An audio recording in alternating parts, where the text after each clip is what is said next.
Paz do Senhor, meus irmãos. Você que trouxe um exemplar da Bíblia, por favor, abra comigo, 2 de Samuel, o capítulo é o de número 6. Nós estaremos lendo a partir do verso de número 9. Enquanto você encontra, eu quero louvar a Deus pela oportunidade por Ele concedida de aqui podermos estar nesta quinta edição do Congresso, a nossa segunda participação para a glória do Senhor. Quero louvar a Deus por esta honra, por esta oportunidade, porque o nosso Deus, o Deus que eu sirvo, é um Deus fiel. Quero louvar a Deus também pela vida de cada um dos nobres companheiros que aqui estão. Vou começar aqui pela direita, meu amigo pastor André Moraes.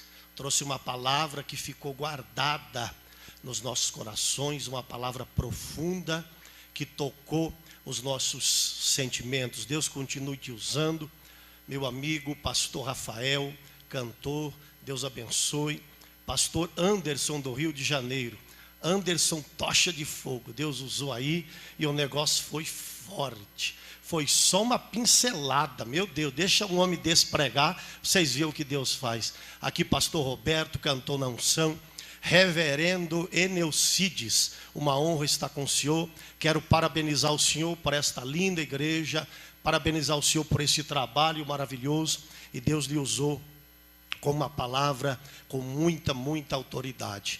Aqui meu paizão, pastor Cássio, minha mãezona, pastora Márcia, apesar de terem pouca idade, eu considero meus pais aí que têm acreditado nesse magrelão lá do Paraná e nos trouxeram aí para nos honrar. E eu fico feliz, meu pastor, que Deus continue lhe honrando de uma maneira toda especial. Anderson Carruagem de Fogo, meu amigo, é uma benção, já ficou na minha casa, as portas estão abertas. Pastor William trouxe uma palavra na unção. Pastor Isaías Ramos, meu Deus, o que eu já ouvi falar desse homem, as pernas tremem para a gente falar. Mas eu só tenho aqui uma sobremesazinha. Você já comeu tutano, feijoada, rabada, toicinho, mas eu só tenho aqui só uma sobremesazinha, porque nessas horas aí não pode comer uma comida muito pesada, não, mas Deus vai te dar graça. Verso de número 9, do capítulo de número 6, de 2 de Samuel, nos diz assim: E temeu Davi ao Senhor naquele dia, e disse: Como virá a mim a arca do Senhor? E não quis Davi retirar para junto de si a arca do Senhor, a cidade de Davi. Mas Davi fez levar a casa de Obed-edom, o giteu. E ficou a arca do Senhor em casa de Obed-edom, o giteu, 3 meses. E abençoou o Senhor a Obed-edom e a toda a sua casa. Então anunciaram a Davi, dizendo: Abençoou o Senhor a casa de Obed-edom e tudo quanto tem, por causa da arca de Deus. E foi, pois, Davi, e trouxe a arca de Deus para cima da casa de Obed-edom, a casa de Davi, com alegria. E sucedeu que quando os que levavam a arca do Senhor tinham dado 6 passos, sacrificava bois e carneiros cevados. Ore comigo, Pai eterno, obrigado por estarmos, ó Pai, na tua casa, na tua presença. Pai querido, nós queremos te agradecer. Espírito Santo, mais do que nunca, eu necessito da tua ajuda. Segure nas minhas mãos e me dê de sua graça. Amém. Queridos, pode se assentar. Queridos, eu prometo não me demorar.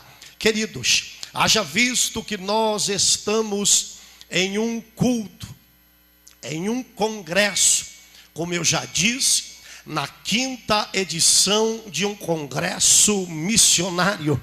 Eu não poderia deixar de falar algo relacionado a missões, algo relacionado à obra missionária. Quando nós olhamos para esta história, nós vamos compreender e vamos descobrir que Davi, ele foi rei por 7 anos e meio em Hebrom, e por 33 anos Davi foi rei em Jerusalém. Davi então queria transformar Jerusalém na sua capital política e religiosa. Porém, Davi de forma nenhuma aceitava a hipótese ou a ideia de governar a nação de Israel sem a presença de Deus, que nos diz a história que a arca do Senhor, que era o símbolo máximo da presença do Senhor, ela estava na casa de um homem, na casa de um sacerdote chamado Abinadab, pelo período de 20 anos. Haja vista então que o rei que antecedeu Davi, ele reinou a metade do seu reinado sem a presença de Deus. Mas Davi de forma nenhuma aceitaria a ideia de reinar sem a presença de Deus. Então a Bíblia nos diz, queridos obreiros, que mais que depressa Davi queria trazer para Jerusalém a arca do Senhor. Mais que depressa Davi queria trazer para Jerusalém de volta a presença do Senhor. A intenção de Davi estava correta, porém Davi estava com pressa. Pastor Isaías Ramos, e o problema da pressa é que quando nós estamos com pressa, nós falamos o que não devemos falar, fazemos aliança com quem não devemos fazer, nós andamos onde não devemos andar, nós compramos o que não devemos comprar, vamos para lugar que não deveríamos estar, isso por causa da pressa. Davi estava com pressa, Davi tinha a intenção certa, porém Davi estava com pressa. Davi não queria obedecer à lei mosaica de Êxodo capítulo 25 e verso 16, que nos diz que os levitas deveriam carregar a arca sobre os seus ombros, eles deveriam dar 6 passos, deveriam parar e sacrificar, mais 6, parar e sacrificar. Para andar 6 passos, parar e sacrificar demora demais. Então Davi tinha pressa, Davi não queria esperar, Davi não queria fazer da maneira certa, porque Davi estava com pressa, e por causa da pressa nós deixamos de fazer da maneira certa e vamos acabar fazendo da maneira errada. Então Davi agora, por causa da pressa, manda fabricar um carro novo. Eu até acredito que tinha ouro naquele carro novo, pastor Cássio, e ele então escolhe 4 juntas de bois novos, ele coloca na frente daquele carro ali, ele coloca a arca sobre aquele carro ali, e vamos boi, e ele manda os bois levarem a arca. Boi anda mais rápido do que levita, boi anda muito mais ligeiro do que levita, boi tem mais força do que levita, boi cansa menos do que levita, boi para menos do que levita. O que Davi estava fazendo aqui, pastor William, era dar honra para boi. Mas eu Eu vim aqui para ser profeta de Deus, para aquele que acredita nesta noite. O Deus que eu sirvo, Ele não tira a honra de levita para dar honra para boi. Não. A honra de Deus é para levita. A honra de Deus é para aquele que Ele escolheu. Deixa eu te dizer uma coisa. Tem muito boizão por aí. Tem muito boizão por aí, pastor Cássio, que está tirando a honra daqueles que Deus quer usar na terra. Tem muito boizão por aí que ele diz: aqui prega o que eu quero, aqui fala o que eu quero. Se não pregar, eu tomo o microfone. Lá no Paraná, pastor Cássio, estava cheio de boizão assim. Ele dizia: eu só saio daqui se for morto. Aqui prega o que eu quero, e se não pregar o que eu gosto, eu tomo o microfone. O Deus Todo-Poderoso disse: ah, é, boizão? É assim, boizão? Ele mandou a pandemia, levou tudo essa boiada, e chegou a vez do levita. Deixa eu ver quem está entendendo. Deixa eu ver quem está entendendo. Aqui boi não tem honra. Aqui boi não tem honra. A honra é do levita. A honra é do lebanacandara. Deixa eu ver quem está entendendo. Deixa eu ver quem está entendendo. Deixa eu ver quem está entendendo.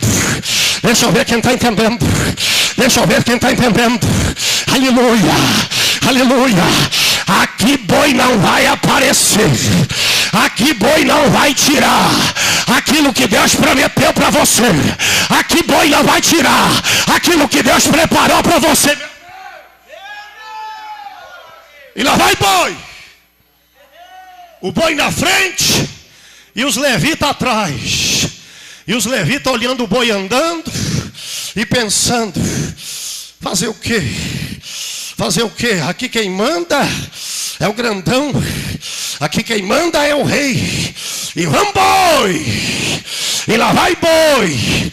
Eu não sei precisar exatamente quantos quilômetros, irmão Elias, que está com uma câmera, eu não sei precisar com exatidão quantos quilômetros foi que os bois caminharam. A única coisa que eu sei é que todas as vezes que o homem quer colocar o boi, ai meu Deus do céu, na frente da vontade de Deus, Deus coloca uma eira de nácol lá na frente.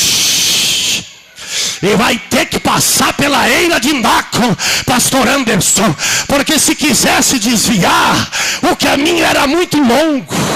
E então para subir para Jerusalém, tinha que passar pela eira de nácol. E a eira de nácol, ela ficava bem no caminho. E lá vai o boi, e lá vai Davi, e os seus soldados, e os levitas atrás, de cabeça baixa, andando e sabendo que aquela função era deles.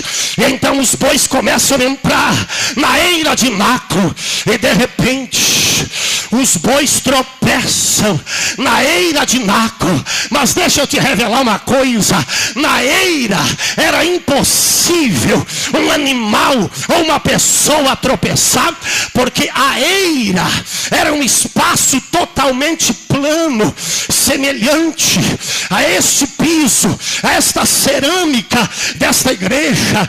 Era um espaço plano, sem declives, sem aclives, sem pedras, porque ali era usado para malhar trigo.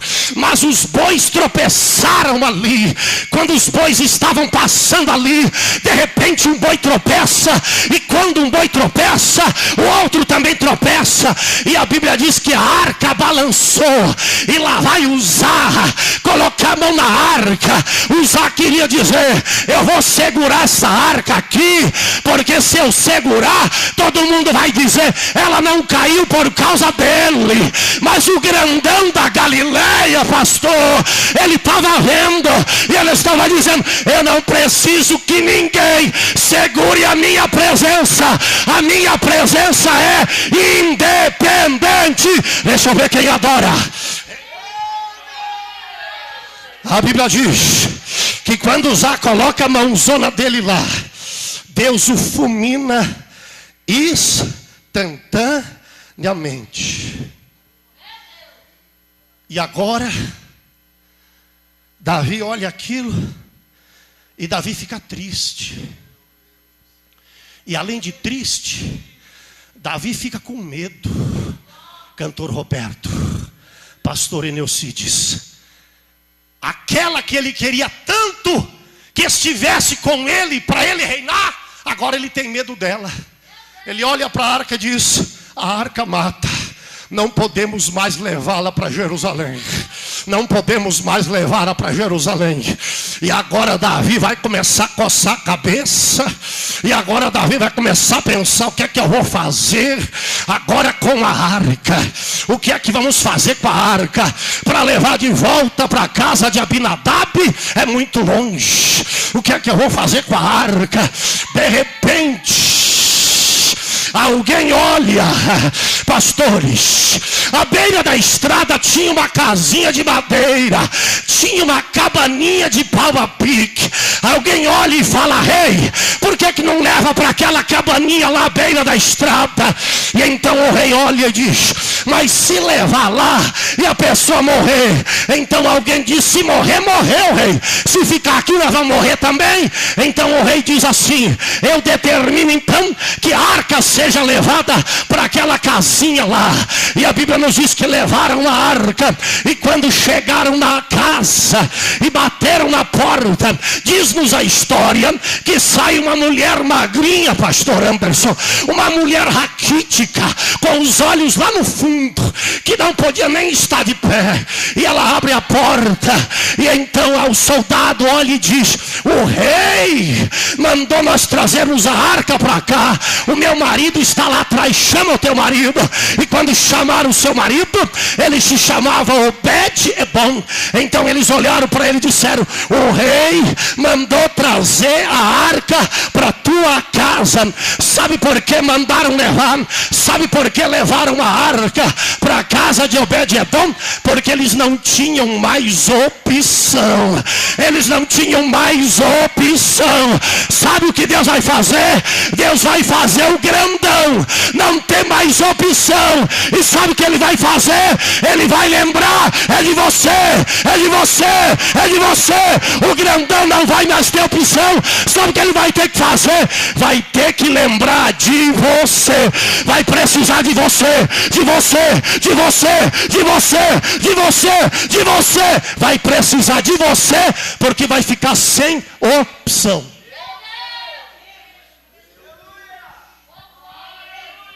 Levaram a arca. Obed aceitou. Nos diz Flávio Joséfo, o historiador judeu, que ele colocou a arca na sala. Ele escolheu o melhor lugar da sua casa. O melhor lugar da sua casa, apesar de ser pobrezinha, toda casa pobrezinha tem o melhor lugar. E ele escolheu o melhor lugar daquela casa. Ele disse: coloca ela aqui. E então que eles deixaram a arca, e eles voltaram para Jerusalém. E o tempo foi passando. E o tempo foi passando. E passaram-se 3 meses. Eu quero profetizar na vida de crente que está me ouvindo pela internet nesta noite. Crente que está nesta igreja, nesse congresso. Eu quero profetizar na vida de obreiros aqui. Dentro de 3 meses tem milagre de Deus que vai acontecer na tua casa. Tem impossível de Deus que vai acontecer na tua casa. O tempo é 3 meses. Anota na tua agenda aí que Deus vai fazer. Deus vai fazer. E a Bíblia diz que se passaram 3 meses. 3 meses depois, um dos soldados de Davi estava voltando, pastor Isaías, de uma missão que ele tinha ido. E então quando ele voltava, ele olha aquela casa à beira da estrada. E ele diz assim: sabe o que vou fazer? Vou passar aí para ver como é que está aquela família, se estão vivos ou se estão mortos. Vocês estão vivos ou vocês estão mortos? E então diz a história que o soldado chega, ele bate na porta. Quando ele bate na porta, diz a história, pastor Cássio, que sai uma mulher bonita, eita, com a pele brilhante, como seda. E além de estar com a pele brilhando, ainda ela estava com uma barriga. E então o soldado olha para ela e diz: não é aqui que morava uma mulher bem magrinha, fraquinha e raquítica? Ela olha para ele e diz: era aqui mesmo, era eu. Mas depois que a arca de Deus entrou na minha casa, a minha vida foi transformada. Eu estou irreconhecível. Depois que a vitória chegar na tua casa, você vai ser irreconhecível. Vão olhar para você e vão dizer: será que é ele? Será que é ela? Será que é ele mesmo? Você vai dizer: sou eu mesmo. A arca chegou lá em casa. A arca chegou lá em casa. Deixa eu ver quem está entendendo. Deixa eu ver quem está entendendo. Deixa eu ver quem quer que a arca chegue na sua casa. Agora. Ela chega agora. Agora. Agora. Agora. Deixa eu ver quem está entendendo.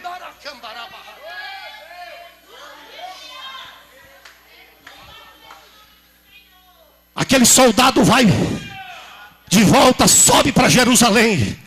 Quando ele chega em Jerusalém, a primeira coisa que ele quer fazer é comunicar o rei Davi.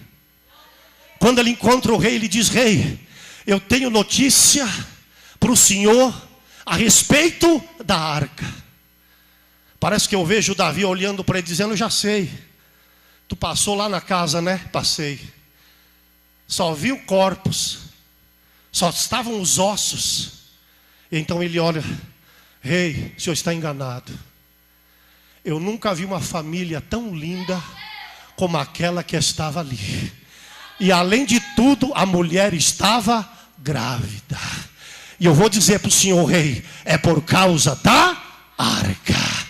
E então a Bíblia diz que Davi agora, ele pega toda a sua comitiva, 30.000 soldados, e ele retorna agora, ele vai até a casa de Obed-edom, porque tinha uma pergunta que não queria calar no coração do rei Davi.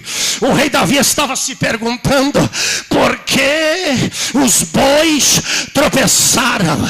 Davi estava se perguntando: por que os bois tropeçaram? E aquela pergunta não queria calar, mas aquela pergunta, queridos obreiros, ela não tinha resposta. E então Davi volta para a casa de Obed-edom.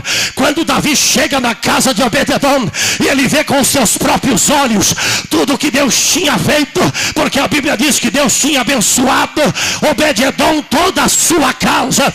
Quando Davi olha e ele presencia com seus próprios olhos, então ele olha para Obed-edom com aquela pergunta no seu coração: por que os bois tropeçaram? Ele olha para Obed-edom e ele diz assim para Obed-edom: o que foi que aconteceu aqui? O que foi que aconteceu aqui?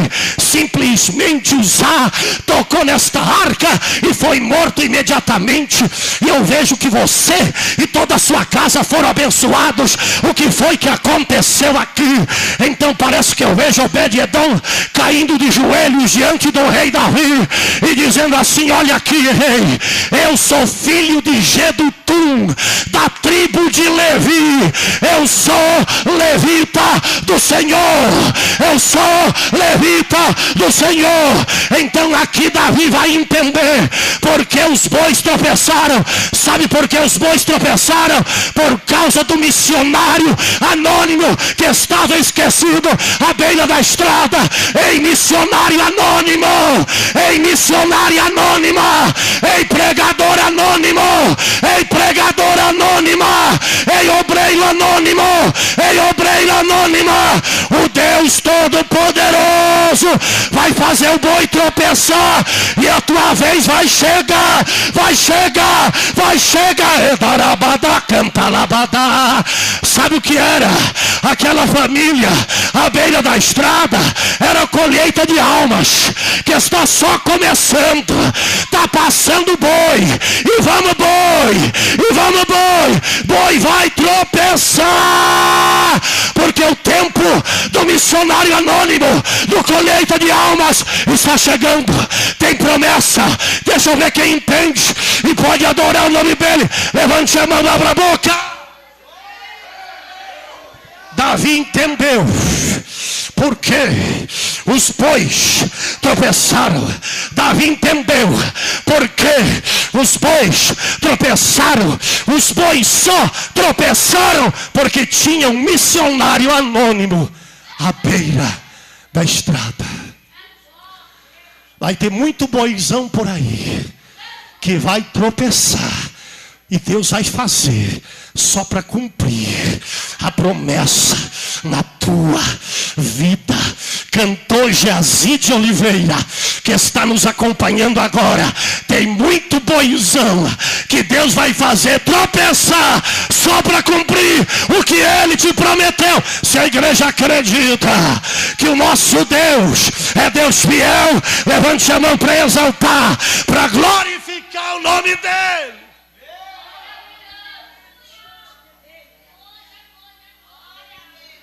Agora Davi precisa levar a arca de volta para Jerusalém.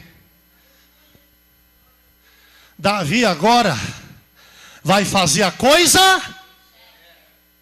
Davi vai fazer a coisa. Diga para quem está ao seu lado: nunca é tarde demais para se fazer a coisa certa. Davi agora chama 3 levitas, pastor Isaías. Quantos levitas? Porque a arca precisava de... Ele coloca um em cada lugar. Eram 2 varões nas argolas. Um ia em cada uma das extremidades, mas faltava um. Mas ele tinha levita de sobra, pastor Isaías. Ele trouxe levita sobrando, porque ele ia levar a arca. Mas ele chama 3. Mas tem um lugar. Parece que eu vejo ele olhando para Obed-Edom, dizendo: você não é levita? Sou. Ocupa o teu lugar. Sabe como é que se levantava a arca? Se fazia assim, porque a arca era da altura do ombro dos levitas. E todos ao mesmo tempo, no 3, se levantavam e colocavam a arca de pé. Te prepara para fazer aquilo que tu nunca fez na tua vida. Deus vai cumprir uma promessa que Ele te fez e te prepara para fazer aquilo que tu nunca fez em toda a história da tua vida. E então a Bíblia diz que aqueles levitas, pastores, eles davam 6 passos, parava e sacrificava, mais 6, parava e sacrificava. Talvez alguém ia dizer: mas não vai demorar. Eu não me interessa quanto tempo vai demorar. Eu vou fazer a coisa certa. Eu vou fazer da maneira certa. Eu vou levar a presença de Deus para Jerusalém, mas vai ser da maneira certa. Não importa a demora, não importa o tempo. A única coisa que eu sei, que o meu Deus não se esquece das promessas que Ele faz. Deixa eu ver quantos adoram esse Deus. Esse Deus é um Deus de promessa. Esse Deus é um Deus de promessa. E a Bíblia diz que quando a arca chegou em Jerusalém, eu já vou terminar.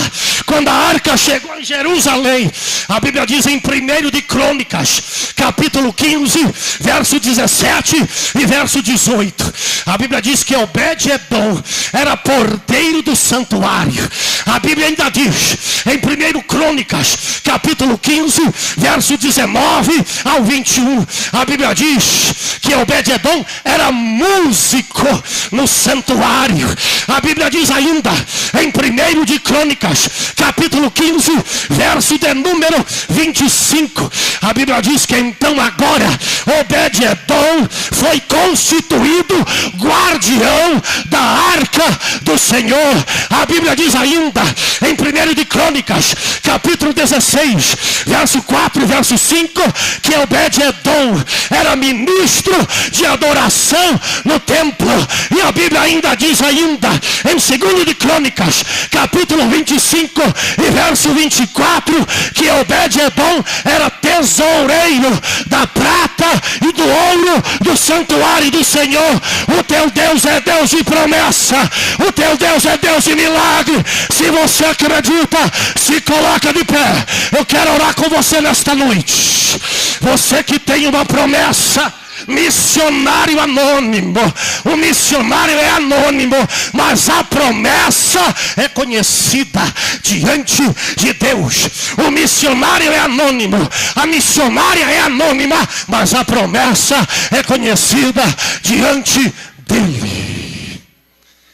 Aleluia, aleluia. Eu vim aqui para ser profeta e para profetizar que Deus está se lembrando de promessas que Ele tem feito para crentes que estão me ouvindo pela internet, que estão me assistindo pelas redes sociais e que estão aqui nesse congresso nesta noite. O teu Deus é Deus que se lembra de toda a promessa que Ele tem feito. Se você acredita nisso, eu quero orar por aqueles que têm promessa nessa noite. Saia do seu lugar. Eu quero orar por aqueles que têm promessa de Deus. Eu quero orar por aqueles que têm promessa de Deus. Sai do seu lugar. Eu quero orar. A cantora vai louvar. Enquanto ela vai louvar, nós queremos orar por aqueles que têm uma promessa de Deus. Sai do seu lugar. Eu quero orar por você. Aleluia. Pode vir. O teu Deus é Deus que cumpre promessas. O teu Deus é Deus que cumpre promessas.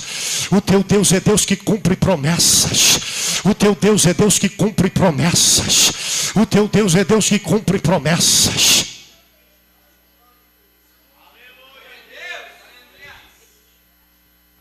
Aleluia. Aleluia. Aleluia. Aleluia. Aleluia. Aleluia. Aleluia. Vai adorando a Deus. Vai adorando a Deus. Tem promessas que vão se cumprir hoje. Tem promessas que vão se cumprir com 1 mês. Tem promessas que vão se cumprir com 2 meses. Tem promessas que vão se cumprir com no máximo 3 meses. Mas a promessa vai se cumprir. Esta igreja vai estar repleta de pessoas que vão testemunhar, porque tem promessa de Deus se cumprindo. Se você quiser segurar na mão da pessoa que está ao seu lado, segure, porque a promessa é para todos. Tem promessa para você, tem promessa para ela, tem promessa para quem está à direita, para quem está à esquerda. Vai, vai.